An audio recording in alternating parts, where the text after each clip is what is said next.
In chemistry class, my classmates and I secretly mixed two elements. The moment we placed it in the alcohol lamp, the flame shot up violently. The teacher suddenly approached, so we immediately poured the fuel into the sink. Fortunately, nothing happened, but this proved our rocket fuel had succeeded. We raced to the mine site for a launch test. After liftoff, the rocket suddenly veered off course. It nearly hit a passerby nearby. The man didn't blame us. Instead, he pointed out the flaw. Ordinary steel couldn't withstand the heat. We needed SA high-temperature steel. But that steel was expensive and rare, far beyond our means. With no other options, we headed to the abandoned railroad tracks. 12 miles of track, we dismantled it piece by piece. Just as we were celebrating the money we'd make, a distant train whistle sounded.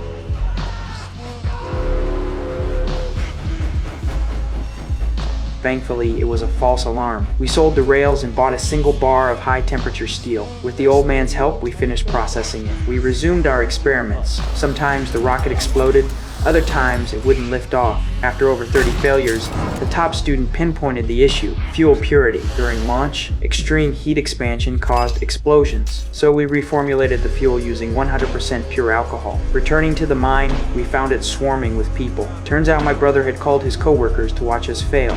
I ignored them and activated the ignition. The rocket soared skyward, shooting straight into the clouds. The crowd erupted in cheers. Even the teacher gasped in amazement. Soon, we were invited to compete in a science fair. Winning an award could rewrite our lives. I shared the news with my father, but he said, "If you want fame, go play soccer. If that doesn't work, come mine coal. That's the stable path." But I didn't want to spend my life in a coal mine. To prove myself, I built a new rocket. Countdown complete. The rocket launched successfully. Everyone was stunned.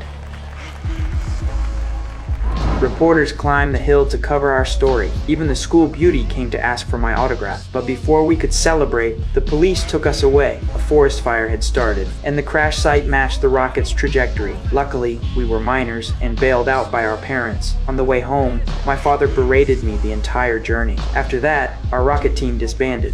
Fearing more trouble, we burned all the blueprints. We burned our dreams too, but I never imagined the real turning point had only just begun.